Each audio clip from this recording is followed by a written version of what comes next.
right, what is up, everyone? So I set out a goal for myself. By the age of 40 years old, I would like to achieve a 1,700 pound total in powerlifting meet, in a powerlifting meet, by doing a 600 pound or more squat, 400 pound or more bench press, and a 700 pound or more deadlift. And I believe this is achievable mainly because I've gotten close in the past.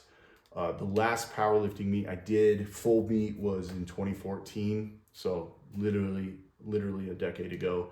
But I was dealing with some glute pain back then, and it has sort of carried itself all the way until recently, where I was having that sort of pain, and really it hindered a lot of performance. But anyway, so I'm starting to document this because I think it's kind of a fun experience, and I would like to share it with you. Pretty much a majority of my training will be done in this home gym. This is sitting in my garage. I've got everything I need. I don't really need anything else. And I just want to go through thought process as far as training for this with limited time, because I am a parent.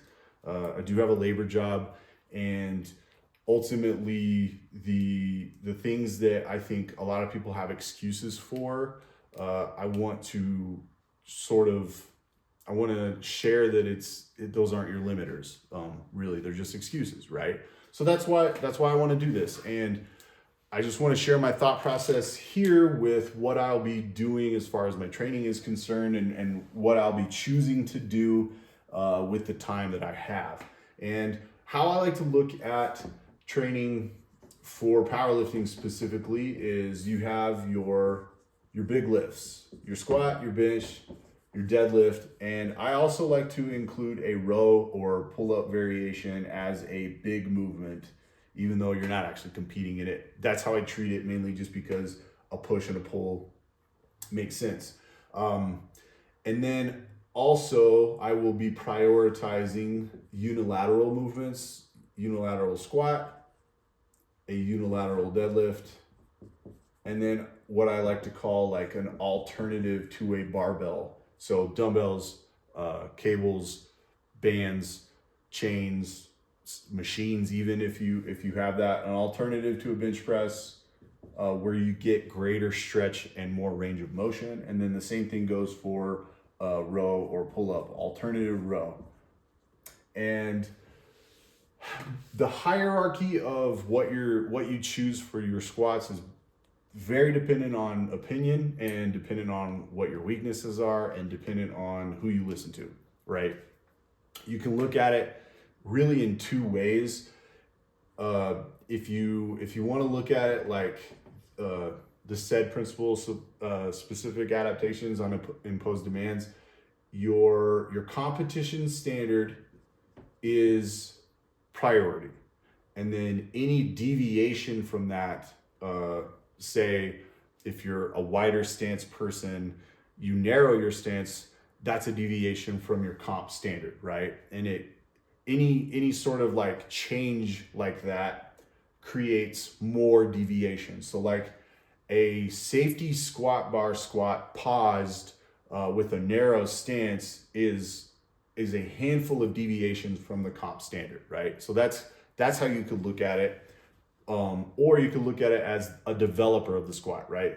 Your selection of movements are to develop the squat, or develop the bench, or develop the deadlift, or develop your row, right? So what I'll probably be doing mostly, I'm a low bar squatter. A majority of my non-competition peaking training will be done with either a high bar, a safety squat bar, or a zercher. And I know people are probably like, why the heck would you be doing a zercher?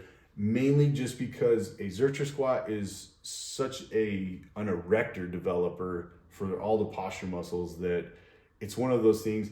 If you're not doing zercher squats because they hurt, that's fine. Maybe a zercher hold with like a fat bar, something like that would be beneficial to you. I like them in particular because I think there's a lot of carryover to strongman too, like carrying sandbags, kegs and Atlas stones. But that's beside the point because we're not competing in strongman at the moment. But yeah, so these will be my bread and butter, and then maybe a phase or two with Zercher squats, mainly just because I like them. They don't load the legs that much, mainly just because the limiter is the elbows and the erectors. But most of my training, high bar and safety squat bar, especially higher volume or higher rep ranges, the safety squat bar is killer. If you don't have one for your home gym, invest in one. The safety factor is so much better, especially if you train alone. Like being able to bail out of a squat just by placing your hands on a rack and standing up is exponentially safer than doing anything else, right? So definitely recommend getting one. And then unilateral movements, I have neglected those for a very long time, mainly because I'm a powerlifter or was a powerlifter. So split squat, step ups, walking lunges, and my favorite is a reverse lunge. Those, wow, can't write, reverse lunge. Those are probably going to be my main unilateral movements, phase those in and out. Bench press, comp standard. I actually bench press like right here. It's actually pretty narrow for someone with really long arms, but it doesn't piss off my shoulders, so that's why I do it. I will do a majority of my training with close grip bench because I'm in the realm of prioritizing longevity over everything else, and close grip bench tends to save my shoulders way more so than like going really wide. So majority of it will be here, and then a slight incline are going to be incline. Wow, I cannot write. Incline. Incline. Those will be my pretty much my main variations here, and then alternative dumbbell bench, incline, dumbbell, and then I'll probably experiment a little bit with some band and chain stuff with those two movements. And then deadlift, your comp standard. I like deficit deadlifts. I'm a conventional puller. I don't pull sumo mainly because it doesn't agree with my hips, which is also another thing I will be addressing. Deficit deadlift, like a 1 or 2 inch, and then paused deadlifts, and then coupling these two together, paused deficit deadlift, killer. And then especially if you want speed off the floor. And then probably I categorize the RDL as, in the deadlift category, mainly just because it is a bilateral movement. You use a barbell, and this one will probably be my higher volume phases, and then phase into these, and then phase into that, right? Unilateral deadlift, pretty much a single leg RDL. That's going to be pretty much it, or a stiff leg, I guess, if you want to deviate between, or decipher between the two, whatever. That can be done with dumbbells, barbell, or my favorite, which is a landmine. Doing a landmine single leg RDL is killer because you don't have to balance as much, and you can get a really good stretch and contraction that way, and that's what we're looking for, right? Super development for this. And then row, I love seal rows. They are my jam. Dumbbell, barbell, or with a Swiss bar, killer. Like just top tier movement. If you're not doing them, do them. And then maybe a bent row, depending on timing and like where you put this in the week. A bent row can fatigue yourself for your deadlift, but in reality, it's not all that great at creating fatigue, in my opinion. So bent row, and then something like a single arm row with a dumbbell is probably going to be in there, and then pull-ups, weighted or for reps. And then alternative rows, band. I don't have a cable machine yet. I'm thinking about getting one, but band row, single arm is probably my bread and butter as far as like an alternative row or a band pull down. And that's pretty much it. How I approach training is I look at a movement like the squat as a piece of pie, right? And with this piece of pie, you have components that make a squat. You have your quad strength, you have your glute strength, you have your hamstring strength, and then you have your posture muscles, right? Those make up the pieces of pie that are, essential for a good squat. And then this can be, totally dependent on an individual. If you have really strong quads, that thing could look like this, and then you could have, okay glutes, and then absolutely no hamstring, and then posture muscles. That could make a squat too. What I like to do is pick one of these things to develop to get the squat better, right? So in this scenario, maybe focusing on some hamstring development will make this person's pie bigger, right? And maybe we can focus on developing some glutes. It'll make this pie bigger, right? That's how I approach training. And picking one of these, deviations from the comp standard to make the pie bigger. That's pretty much it. That's how I choose it. I don't think it should be any more complicated than that. And beyond that, what I'll be doing is specific phases, and that'll look something like I think there is some merit to doing compound movements for higher reps, mainly because I think there's a conditioning factor there that is not really talked about. Yes, you could do clusters of, instead of 3 sets of 10, you could do 10 sets of 3. You have, higher load, and thus you get a similar hypertrophic effect. But I think there's still some quality of endurance there with higher rep ranges and compound movements that should be explored at least. But yeah, so phases will look sort of like this. What I like to do is around 6 weeks for each of these blocks or phases. What I will do for your main movement, say bench press, I will do a heavy 5, and then 2 to 3 sets of 10 or 8. That's this block right here in a nutshell. Why am I doing heavy 5, a set of heavy 5 before that? There's a phenomenon called post-activation potentiation where you recruit more motor units, and thus these sets of 10 and 8 will seem easier than if you were to just do straight sets across the board of 10 or 8, right?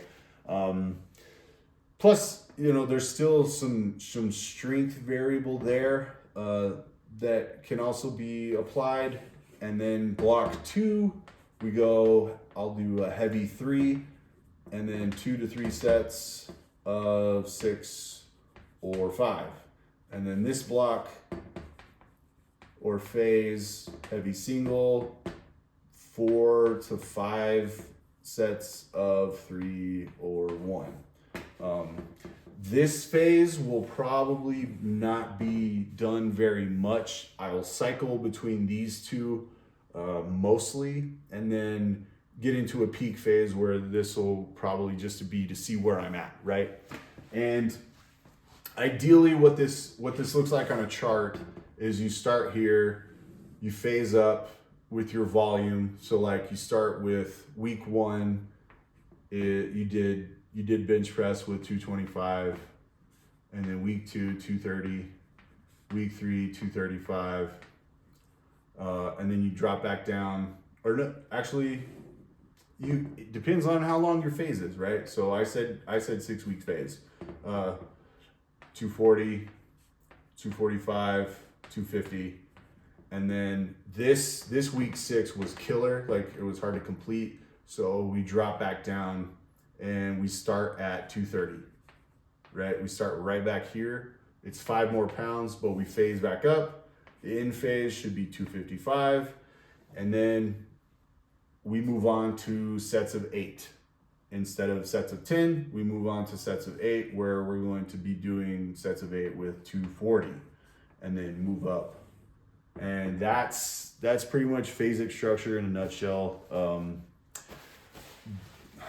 Man, that's the thing though, like, there's so much great information out there, and the one problem I have is that there's this idea that there's right and wrong training or programming, and I don't think that's the case. I think there's really good ideas, there's really bad ideas, and then there's pretty much everything in between. And as long as you're making incremental progress and sort of restarting a phase and adding just a little bit more than the previous phase, if you do that for a very long time, you're going to get a heck of a lot stronger and a heck of a lot bigger. That's it. I don't think it needs to be much more complicated than that. You could get into concurrent training and all of those other, phasiologies, if you will. And this, I mean, some of the best powerlifters that have ever existed have done something similar to this, right? Which is why I stick to it. I've had really good success with it, and that's pretty much what I'll be sticking to. My biggest problem is that I won't have that much time to do this kind of stuff. So what I'll be doing is doing a lot of supersets, where I'll pick like a movement like bench press and a row, and I will superset those to save time. There's plenty of research that shows that they don't, as long as they're an antagonist, they don't really affect each other's performance all that much. Would I be bench pressing a little bit more if I didn't include this in a superset? Probably, but it's not that much. So to save time and to get more movements in, that's what I'll be doing. A 45-minute session will look something like this, where I'm going to do 2 supersets. 3 or 4 sets of bench press and row, supersets of 3 or 4 sets of squat and face pulls, and that's it. Done. Call it that, right? Probably 5 to 6 times a week, I'll be doing something like this. If you took a standard powerlifting program and did like a 4-day-a-week program and broke it down into like 30 to 45-minute segments, it would probably look something like this, just by incorporating supersets to save time. I will also be addressing mobility. That's going to be one of my things, mobility. And I have neglected it a lot, just like unilateral training, mainly in my hips, internal rotation, and I'll be doing like windmills, hip airplanes, that kind of stuff to help this out. Probably do some neck stuff too, mainly because I'm always looking down for my job, so a lot of neck and shoulder stuff. I mean, everyone should be doing some sort of like controlled articulated rotations, that kind of stuff, for this stuff. I think everybody should. So yeah, I'll be doing like 10-15 minute sessions of mobility or like accessory movements. Like if I have 10 minutes to spare, I'm going to come out here, I'm going to throw down with some bicep curls and some triceps, or do some delts, or do some calves, or something like that. There's no rules. That's the kind of the cool thing about this. Like I said, there's good ideas and bad ideas. For the most part, if you have time, a little chunk of time to do something, it's a good idea to come out here and throw down. That's my attitude towards this, and I'm looking forward to sharing my progress and my ideas and like my thought process and what I'll be doing. So yeah, that's it for now. Stay tuned. I'll probably be posting like once a week with my training that I did over the week. I also will eventually start investing in some, like maybe some camera equipment or some sound stuff or some lighting. Right now, this is a fluorescent light that I just have standing up behind the phone. But yeah, that's where I'm at, and I'm excited.